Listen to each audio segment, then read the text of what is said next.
those who are concerned with cleansing this connecting link so that you become more and more in rapport with or in harmony with this field of intention. And the more you're in harmony with this field of intention, the more you are able to do all that this field of intention is able to do. You are able to create miracles. You are able to heal yourself. You are able to attract into your life the abundance that has been missing. You are able to find the right people and have them show up exactly on time. Because that's how the universal source from which all things and all people originated, that's how it works. And what we're going to be doing here today in this program is looking at how to get that link back to intention and to not only be connected to it, but to always be ready to keep that connecting link clean, uncorroded. I came across another quote. Now, Castaneda is considered by many to be a metaphysician, if you will, an anthropologist who got into the world of sorcery and higher consciousness through what we call like spiritual literature and so on. There's another man whose observations I came across that I want to share with you. And his name is Max Planck. Now, you may be saying, who is Max Planck? Max Planck was given the Nobel Prize in Physics many years ago in Stockholm for his work on the atom. He, along with Einstein, was considered to be one of the greatest scientific minds on the planet. Now, these are the people who need hardcore data. They don't want to hear about hocus pocus and sorcerers and connecting to intention and all of these kind of things. It has to be something they can measure, they can see. These are the people who are what we call operating out of the left brain.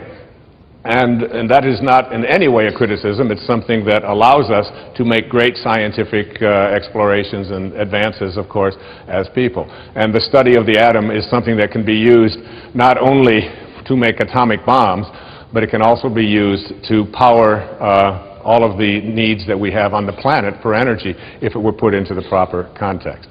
So, here's what Max Planck had to say.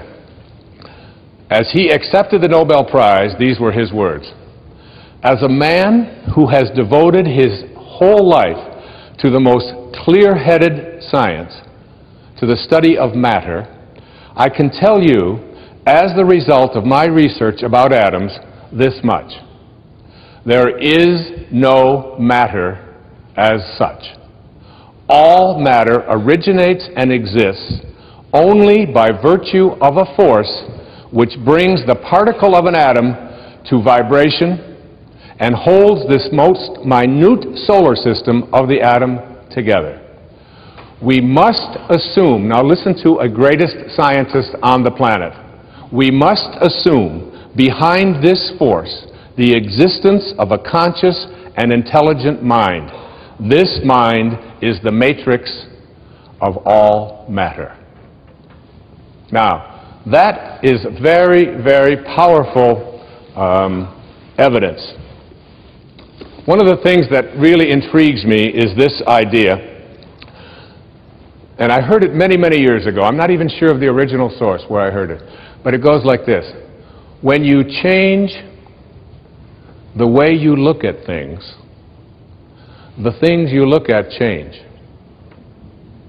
Albert Einstein once observed that you have the most fundamental and major decision that you have to make in your life is this.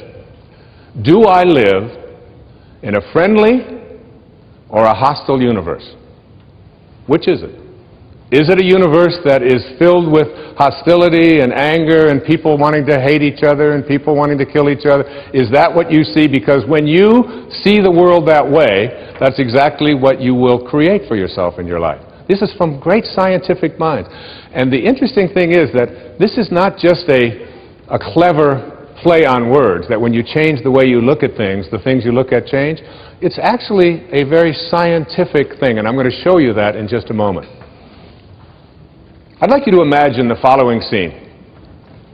You're in your house. You've got your car keys in your hand. The lights go out. Power failure. You can't see a thing. You stumble around in your living room and you drop your keys. And you look around for a moment and you realize that you're never going to find them in the dark. But you look outside and you notice that the street lights are on. So in your mind, a light bulb goes off. I'm not going to sit around here in the dark and grope around looking for my keys when there's a light on outside. I'm going to go out here under the street light and I'm going to look for my keys. Why are you laughing? This makes a lot of sense. So you're out here and you're groping around and you're looking for your keys and you're looking and looking, and your neighbor comes along and says, "What happened, Wayne?" "Well, I dropped my keys." "Oh, I'll help you look for them." And the two of us are now down here looking for our keys. And looking. Finally he says to me, "Excuse me, but where did you drop your keys?" "Well, I dropped them in the house." He said, "You mean to tell me that you dropped your keys in the house and you're looking for them out here in the street light? Doesn't make any sense." And I said, "Well, it doesn't make any sense to grope around in the dark when there's light out here." Now you laugh and you think how silly that is, but isn't that exactly what we do when we have a problem, a difficulty, a struggle that is located inside and we're looking for the solution outside, someplace outside of ourselves? It would be like going to the doctor and telling him all of your symptoms, and the doctor says, "Oh boy, you've got a lot of symptoms." And he starts writing out prescriptions.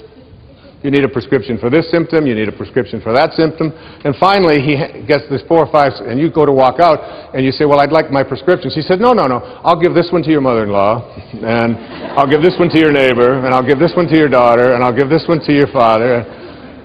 I mean, you're the one with the struggles and with the difficulties, and expecting somebody else to change or something outside of you to get better in order for you to make your life work at this level that I'm calling intention is something you have to really take a hard look at. It's in here. We have to see, the question isn't whether I'm connected to this field of intention. The question is, how ready am I to keep that connecting link absolutely corrosion-free? I used to ask the question many years ago, from studying philosophy and teaching it for many years, who am I? Who am I? I'm pretty much at peace with that now. I really think that who I am is a piece of the divine source, disguised as an author and a father and a writer and someone who delivers these kinds of talks and so on. It's all a disguise. I remember when someone asked Mother Teresa, "What do you do every day in the streets of Calcutta?" She had a wonderful, profound answer. She said, "Every day I see Jesus Christ in all of his distressing disguises.